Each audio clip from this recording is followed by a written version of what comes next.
any time during the presentation, or you can jump in with kind of specific examples from your own discipline. So that'll be kind of helpful.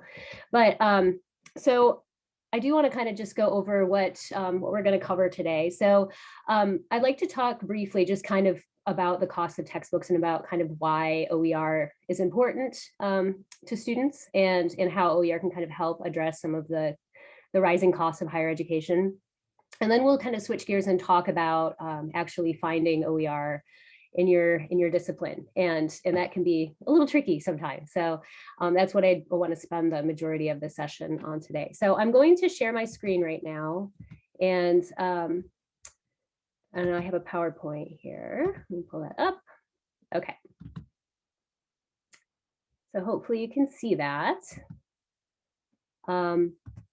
But yeah, I wanted to start out with some information just about higher education in Iowa. So this figure is kind of interesting. The average Iowa borrower owes more than $30,259,000 in student loans when they graduate. And this is as of 2019.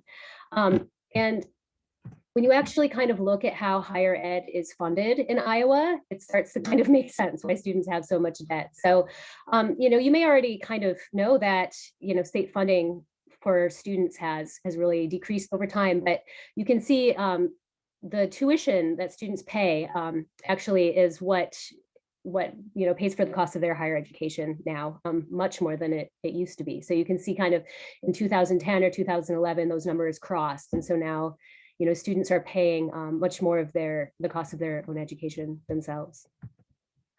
And this kind of tracks with what's happening nationally as well. So you can see the blue line there is consumer revolving credit over time. So, that's people's credit kind of remains stable over time. But student loan debt, on the other hand, has sort of risen precipitously. And you can kind of compare, the billions of dollars that students had in 2006 to now. So as faculty members, it can be kind of tricky, right? Because you don't have control over all these things. You can't, control tuition or room and board or anything like that.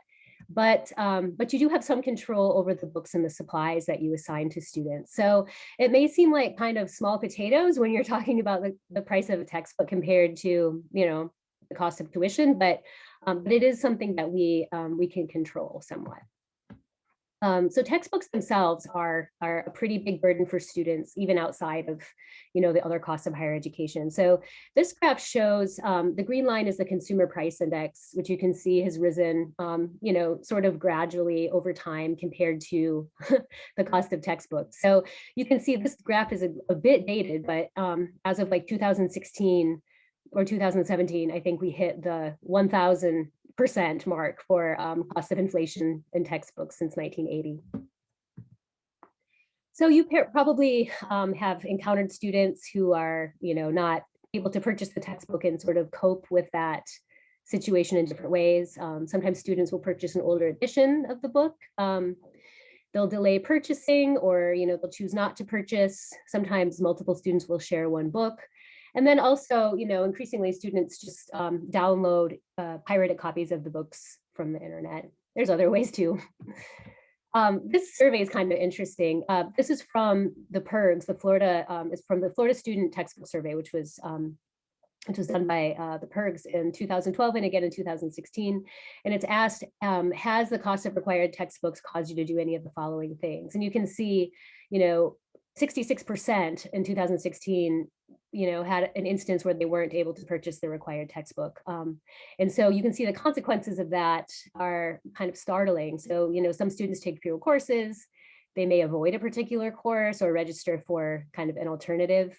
And then there's others who, just earn a poor grade or drop the course or fail out of the course. So, with the textbook crisis being as it is, it has real effects on students. So this can be kind of, daunting for professors to think about, like how do you address this issue? And we're going to focus on open textbooks and OER today, but there are other things that you can do as well.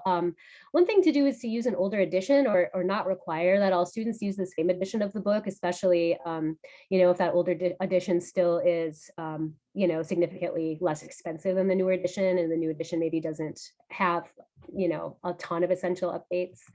One thing you can do is put a copy on course reserves. I know with COVID, it's kind of changed the way the library handles its physical print reserves. But in normal times, you can always put a copy of your textbooks on the library reserves for students. And I think even during COVID, I think the branch libraries are still circulating some textbooks, and we also are digitizing some textbook and other material too for Maine, I believe. This might sound kind of snarky, but it's not intended to be. We hear from students sometimes that, a professor has required a book, but then, it's not really used, and that's kind of frustrating for students. You might consider, instead of using a textbook, using library licensed resources. So things like journal articles and book chapters and other material that we already purchase and subscribe to for students.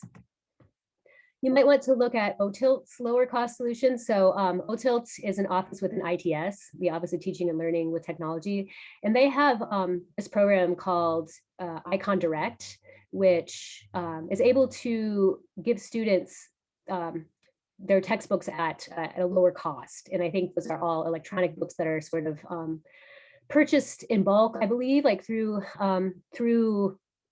OTLT, and I think students get access to that on their first day of class, and it's kind of a thing they have to opt out of. And then what we're going to focus on today is using an open textbook or OER. And then the other thing to do is to make your own textbook, right? So, if you're looking for OER, we're going to be talking about that in pretty good detail today. But if you're just not finding much, if there isn't a whole lot out there in your discipline, it may be that you actually, might consider making your own or adapting something that exists. And I'll talk a little bit about that later in the presentation as well. So before we start, honing in on OER, I thought it would be a good idea to give kind of a definition. So when we're talking about open textbooks, we're actually talking about open educational resources, which include textbooks, but they also include things like PowerPoint presentations, any sort of supplemental ancillary material you might use in class. So, test bank questions, interactive materials, modules, anything that you would use sort of in the course of teaching can be considered OER as long as it kind of meets these two requirements that are in bold here in the definition. So the first is that they have to be free of cost and access barriers. This one I think is pretty intuitive for people. So OER is typically found online, and it's usually found through an open URL. So, you won't be asked to enter any sort of credentials. You don't have to kind of sign into a paywall or create an account or anything like that. But they also carry legal permission for open use. And this is the part I think where there is sometimes a little bit of confusion. So OER is published under Creative Commons licenses usually. And Creative Commons licenses are essentially a way for a copyright holder to let users know exactly how they can and can't use a piece of work. So with OER, like say you were a creator of an OER, you would retain the copyright. A lot of people tend to think that OER is like copyright free. It can be if it's in the public domain, but for most people who are creating OER, what they do is they keep their copyright, but then they affix a Creative Commons license to the work. And that tells people exactly what they can and can't do. And we'll talk about that a little more too in just a second. So yeah, Creative Commons is the organization that kind of brings about these licenses for people to use. And there's lots of different flavors of them. Some of them allow authors to retain most of their rights. They don't want people to make derivative copies. They don't want people to adapt the work. They don't want people to sell it commercially, but they're more than willing to allow other people to use it. All the way up to a very less restrictive license where an author will allow users not only to use the work, but to make derivatives of it, to edit it, to update it, to copy it, to combine it with other works, to even sometimes profit from it commercially, which is kind of another topic for another day. We could actually spend a whole hour on these different licenses and kind of their implications and why you might use one over the other. But I think right now it's probably enough to say that under traditional copyright, you keep all of your rights to make copies of the work, to distribute it, to make derivatives, and there's a fifth right that I'm blanking on right now. But under Creative Commons licensing, you keep the copyright and you reserve, some of your rights depending on kind of what you want for your work and how you would like it to be used. One thing that people tend to kind of question about OER is the quality. And I think part of that is a bit of a hangover from print culture when, when the mark of quality was whether or not you could get somebody to publish it. And so OER, because it's published sort of sometimes faculty will publish it on their own. Other times it's kind of part of like an open publishing program.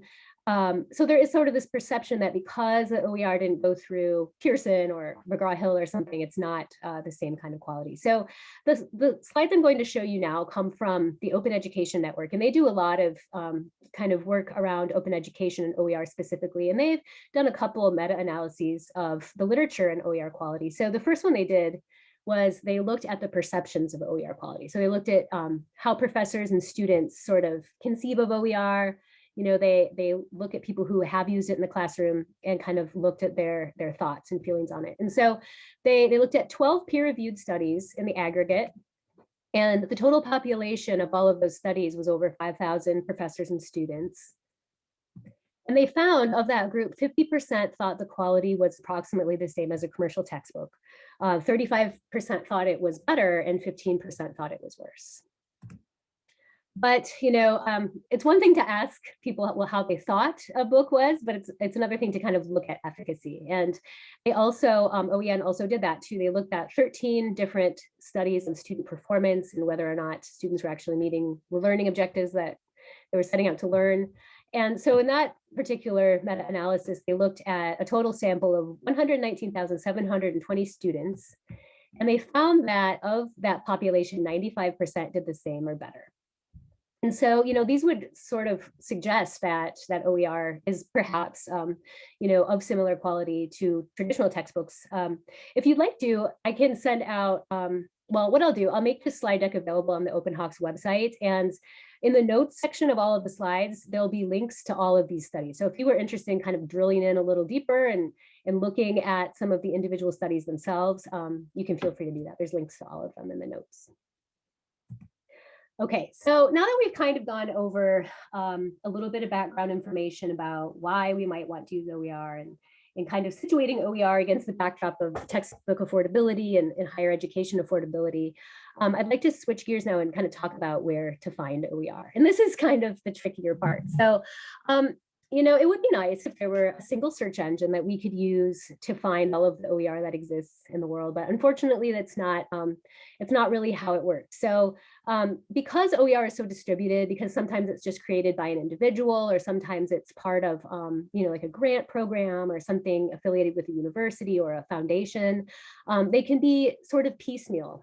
And sometimes you'll find OER in one collection, but you might not find it in another. And so I would say before you actually begin searching, you want to kind of just prepare yourself for the fact that there are lots of different OER collections, lots of different repositories, lots of different discovery tools, and they all kind of have sort of a different focus. And so we'll talk about some of those different ways.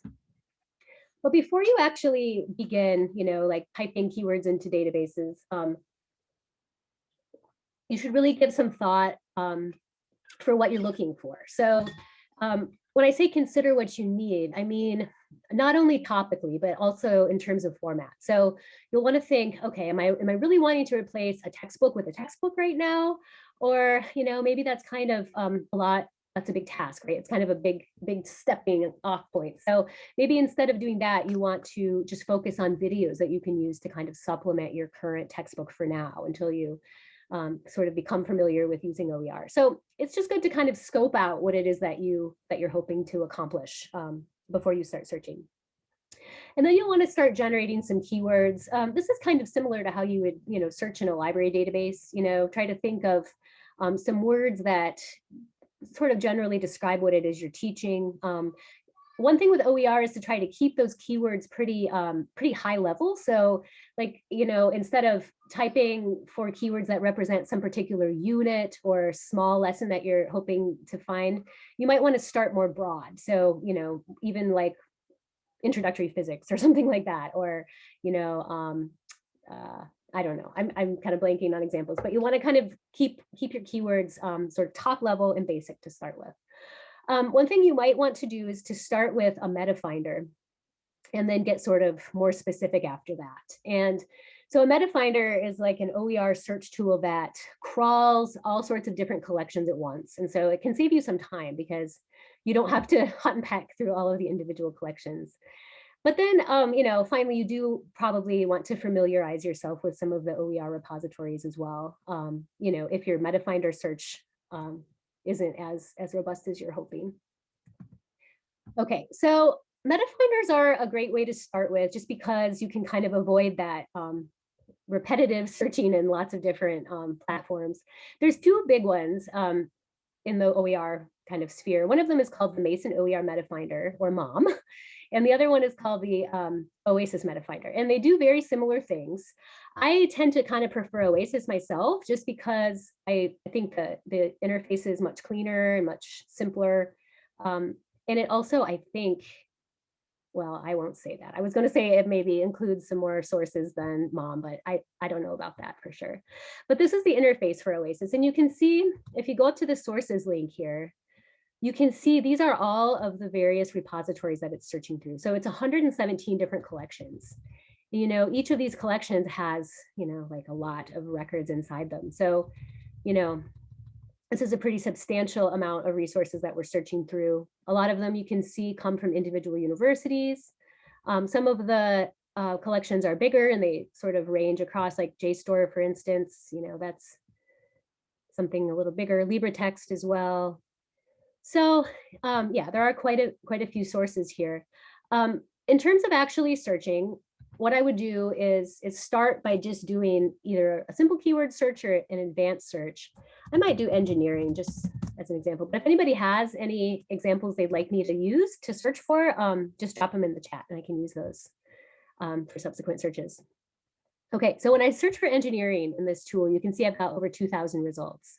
And one thing that you can always do in OER search tools is to use filters to kind of winnow down to the types of resources that you really want. So, you could either use the type filter or the subject filter, or you probably wouldn't use the source filter, but say, you could also use the license. Like if you're only interested in a particular type of Creative Commons licensing, you could do that.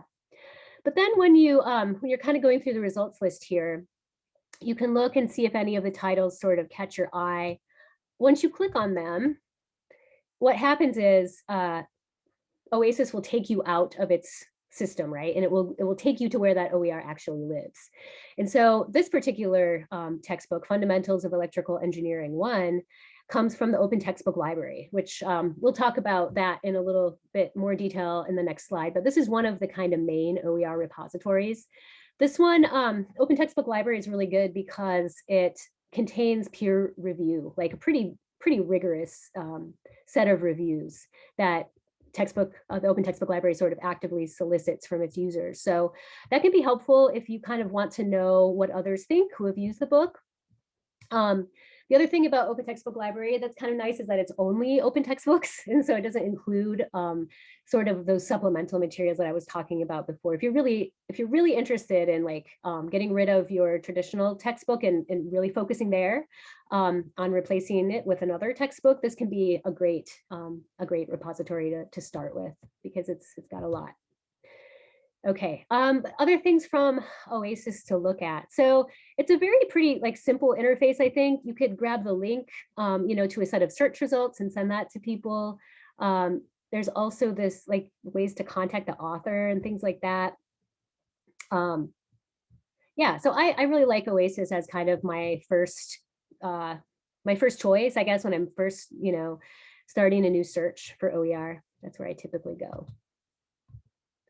Okay, but sometimes metafinders don't give you everything you want, and sometimes they can be a little unfocused, or you just might not find everything you need. So in that case, you can go directly to an OER repository as well. And so, as I mentioned earlier, there are so many of them. There's hundreds and hundreds, but the ones I've listed on the screen here are kind of like the big multi-institutional, multi-stakeholder repositories that most people kind of know about. And so these are all hyperlinked, but you can also, just go out to the internet and Google any of these things as well.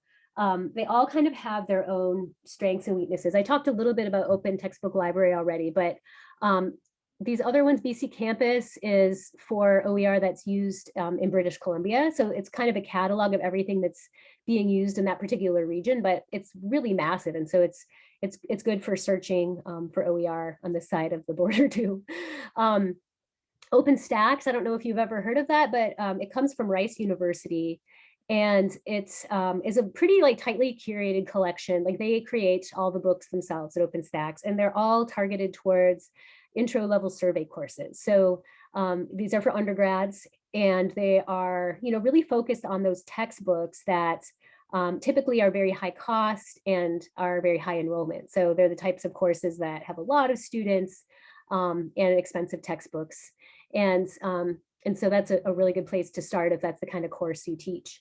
LibreText, that is a project that comes out of the University of California system, and it's funded, it received some Department of Education funding a couple years ago.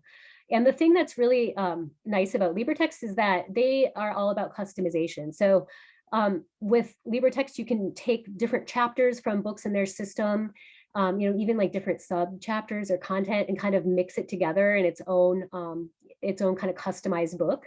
And it has like a sandbox for you to kind of play with all of that, and lots of different, it started out as like a STEM, I think like a STEM collection, but now it's really flushed out, and it's got content in many different disciplines. OER Commons is another good one to start. It's probably the largest, I would say just the largest OER repository.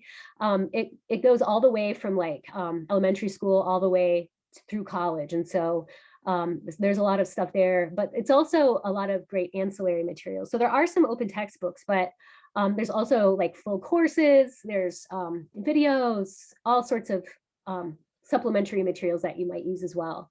And the same thing kind of goes for Merlot as well. Merlot was around first, and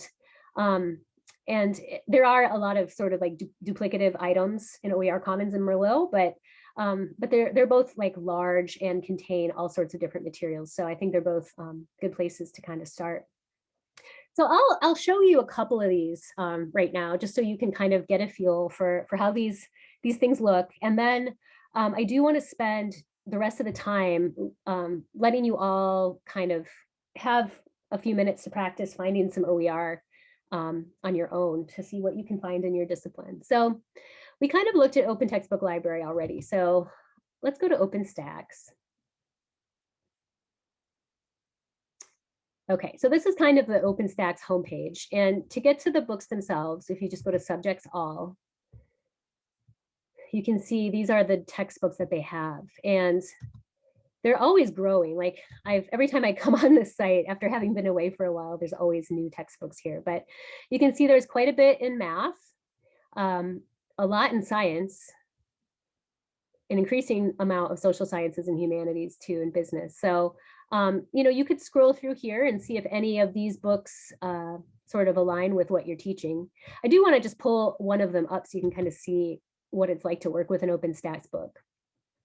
So when you click on the book details, they've changed the screen a little bit, but there's a summary here that kind of tells you, you know, what's in the book. And then you have all of the contributing authors, the senior author. If there's errata, there'll be an errata list here. And then here's the license that I was telling you about earlier. So this is an example of a Creative Commons CC BY license. And so this is telling users that not only can they use this book, but they can also edit it and combine it with other works. They can also, you know, if they have some kind of arrangement with like an ed tech system that might monetize the work, people can also do that under a CC BY license too. That happens sometimes. So that's kind of like the metadata about the book. You can also go to the table of contents. This is often where I suggest to people they start if they're really keen on finding kind of a one-on-one replacement for an existing book. You can really just compare your current table of contents to, you know, the books, the OER's table of contents, and see, you know, if they're covered in a similar way, or, you know, if the content is pretty similar to what you teach already. You can also go into the book itself in several different ways. So one thing is to use the online reader. This is just a pretty simple like HTML reader. You can see you sort of use these navigational arrows to go back and forth throughout the content. Okay, let's go back here. There's also, whoops, you can also download, whoops, what am I doing here? Sorry, I think I just got into some kind of a little tour or something. Let's see, I don't want that. Okay, I'm just gonna go back to OpenStax. I don't know how I got here, I can't get out. Okay. Let's go back to math where we were. Okay. I don't remember if this was the book we were looking at or not, but you can see here there's, in addition to that online viewer, you can also download a PDF or order a print copy. If you were interested in getting full access to the instructor resources, you can create an account with OpenStax and get all of the, like the Canvas course cartridge, which is nice. It just kind of like puts the book into Canvas in a nice integrated way into your course. And there's also things like answer guides and getting started guides, PowerPoints, different things, but you have to actually sign up for a free account first to get access to that. And I think the reason they do that is because they don't want students getting access to the answer keys. And so they ask that faculty who are going to be using the book sort of create an account with OpenStax, and then you get access to all of the things that are currently locked. So that's, an example of a book that's pretty close, I think, to a lot of the commercial textbooks that are out there for algebra. And that's very much kind of what OpenStax intends to do, is like, tries to sort of make free alternatives to the existing textbooks that are already out there for these survey courses.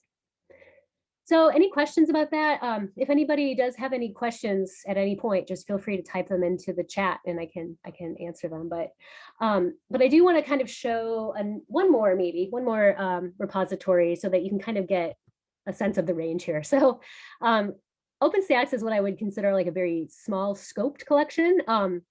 We saw all of the books pretty much on that one page. There is actually like a site called OpenStax CNX, which people can use to sort of develop supplementary resources to go along with OpenStax books. So if you are really considering using one of those books, I would suggest checking out OpenStax CNX as well. Okay, so when we're in OER Commons, you'll see we've got search boxes here, just like we saw before. I'll try maybe this time. Oh, let's see, let's try music theory. And, I usually leave these blank, you can also filter them if you want. If you're only interested in music theory for like graduate students, you could do that too. Let's see, that's not what I meant to do. Okay, let's see.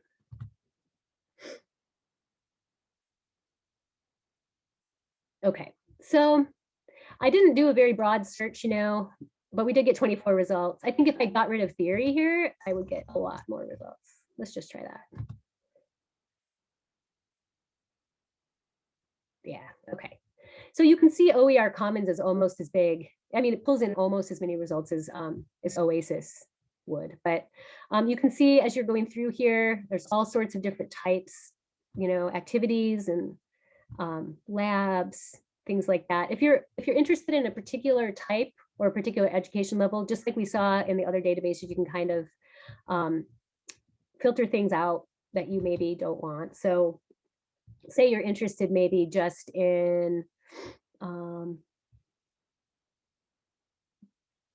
lectures. Well, no, let's not do that. I doubt there'll be any for that, but we could try modules. Let's just try that. Okay. So now you can see we have all sorts of different things about music, everything from designing and building a musical instrument to, music appreciation. But just like we saw in the other databases, you can click into it. You'll notice with OER Commons, sometimes when you're actually viewing the resource, it will keep you inside the database, and sometimes it will take you out. That's because you can actually create OER within this platform. And so some people have done that.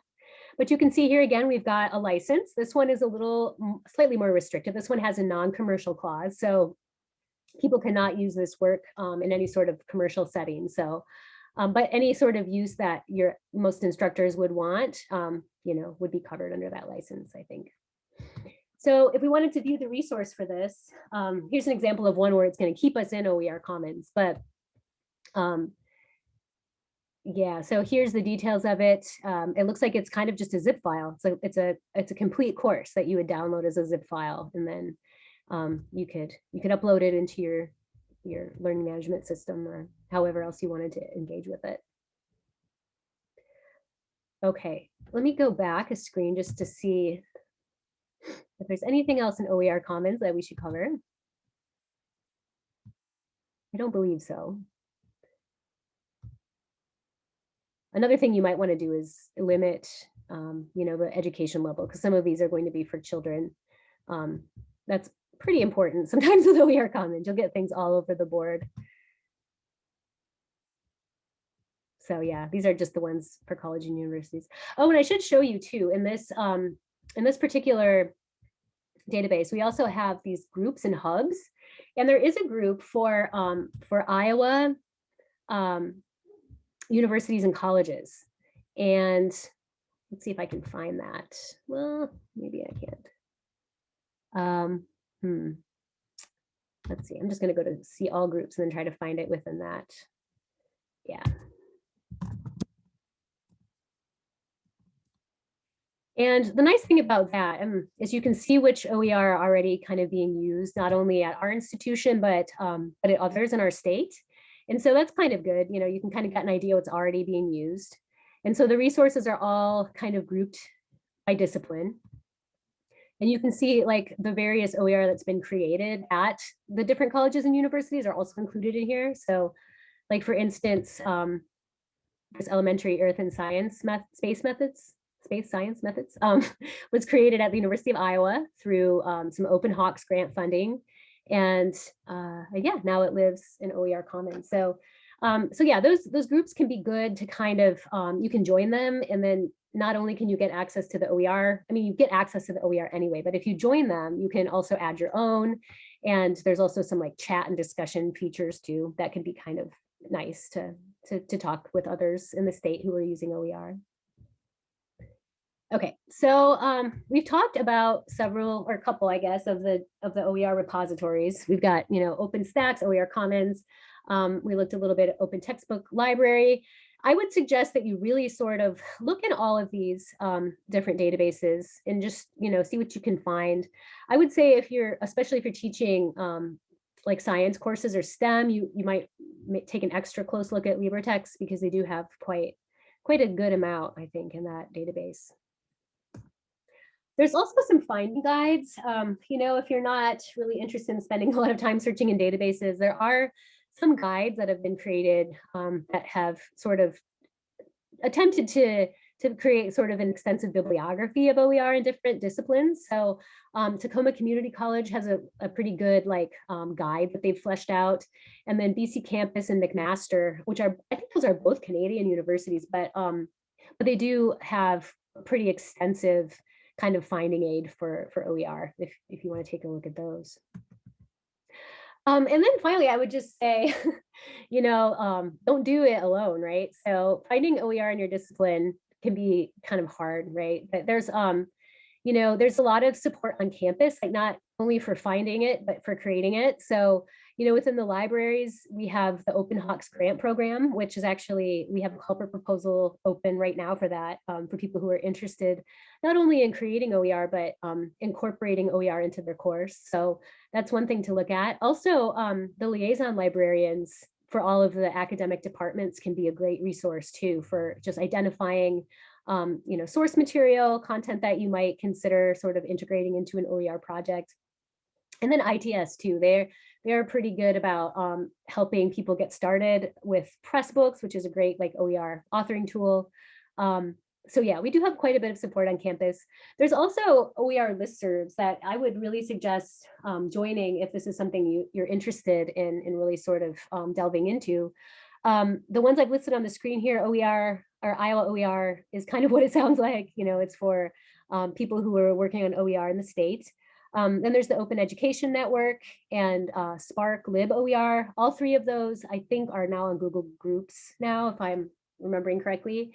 And on these listservs, people will just kind of talk about issues they're running into. Sometimes they'll be like, well, I'm looking for an OER in sports management, and I can't find one. Does anybody have any hints, right? And so people will weigh in, they'll offer suggestions, and you can meet collaborators and stuff on those listservs too. And then these last three links, the Rebus community, the Open Education Consortium, the Open Pedagogy Notebook, these are more for people, I think, who are interested really in like either authoring OER or kind of working on a substantial, project to try to adapt it for a course. And all three of those organizations can offer, material support. Rebus community has a bulletin board where you can post for like copy editors or peer reviewers or graphic designers or whatever you might need to get a particular project done. The Open Education Consortium is more of a global network that focuses on kind of trends around the world, what different people are doing. And then the Open Pedagogy Notebook is really for incorporating OER into your classroom and also developing assignments that are in keeping with open pedagogy practices. So those would be things like having students develop their own authentic assignments, having them, write OER themselves or edit existing OER, or really sort of participate in the act of creating the resource for the course.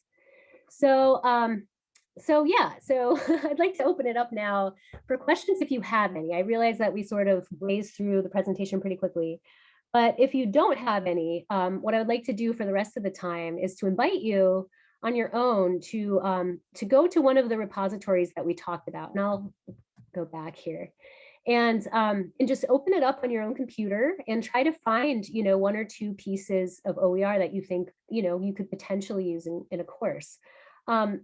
A lot of people wonder kind of like how you go about evaluating these things or how you know whether or not something is going to work for your class. And there are, sort of some evaluation worksheets and things that you can send out after the session. But really, I just kind of like to tell people that they should sort of use the same criteria that they would use when they're evaluating a commercial textbook. You kind of go through the same thought process in a way, when you're trying to pick a new OER, a new textbook. They're all, just kind of about how well the topic is covered and how well it meets the needs of your course.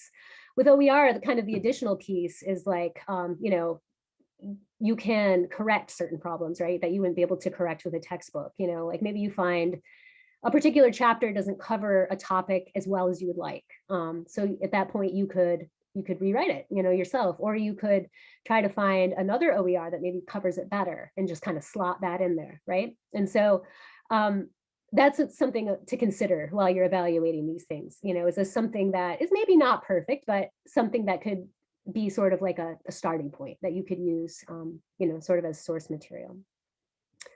So any questions at this point? You can feel free to unmute your mic or type into the chat. Hi there, thank you. I'm sorry, at the beginning, my internet was really unstable, so I was having trouble connecting, but hopefully I figured it out. So my question is, I'm just getting started with this, and I teach in library science, and I have two classes, evidence-based practice and community engagement. Community engagement does not have a textbook. It's just a lot of cultivated readings that we do discussions with. Evidence-based practice, there's a textbook, but it doesn't always meet the needs of all of my students. And so that's why I keep thinking, well, maybe I should do an OER, or what I'm trying to figure out is, do I go like full-blown OER, or do I just pull, like, I didn't know about the modules, do I just pull modules into my icon site? And I wanted to tell you, I was sorry I didn't get to attend last week. At 11:15, I got an offer for a COVID shot at noon. Oh. And I had to decide, do I go to your session or do I get a COVID shot? And I'm sorry that I didn't choose I think you made the right choice. So I was hoping maybe I could, was it recorded last week that I could watch that? Yeah, it was. And it's actually, if you go to the Open Hawks website under the kind of like how to apply area, I put a link to the presentation there. Wonderful. And then the slides, there's also slides under kind of like other resources, but I think it's actually last year's slide deck. I haven't updated it yet. It's pretty similar, but yeah, I'll update that. I'm out of town right now. You wouldn't know it, but I'm at somebody else's house. And so when I get back in town, I'm going to be like kind of updating the website a little bit, but I'll be putting updated slide decks on there at that point. So I guess I'm just sort of sticking my toe in the water and just sort of looking for like what should I do? What should I Yeah. do? Yeah, it's a good question. And it's kind of, I mean, it really just sort of depends kind of on the needs of your course and what's already out there. A lot of times, I think for graduate courses, a lot of professors kind of do what you're saying, where they take articles and readings from lots of different places and put them behind icon. And that's, a strategy that works pretty well for grad students. But I would say like if you're kind of looking in the repositories for both textbooks and like other types of things, you can kind of just like if you find a textbook that seems like it would work really well, or it might be something that you could work with as source material, you could consider that. And a lot of them, OpenStax books for sure, but a lot of the books that are built in different platforms can be sort of like added to icon in a very like modular way. It's kind of like just, I think I've never tried to do it, but I think it's just a matter of like uploading a package or like a zip file or something into icon, and it will sort of display it as students are sort of used to seeing content there. But if you're just not finding much in terms of textbooks, another thing you could do would be just to sort of start incorporating little pieces of OER when you can, along with like library licensed content, if you have that. Yeah, it just kind of really depends on what's out there. Yeah, and if you're not finding much, yeah, it might be a sign that there's not a whole lot Yeah. out there. Yeah, I did a search and I found some things, but I'm finding little snippets of things like problem solving, this teamwork, group decision making, things like that, where there's elements of it, but it's not the whole thing. Yeah, yeah, and that's what a lot of people find, I think, is like they'll find, yeah, like bits of content in different places. Ooh.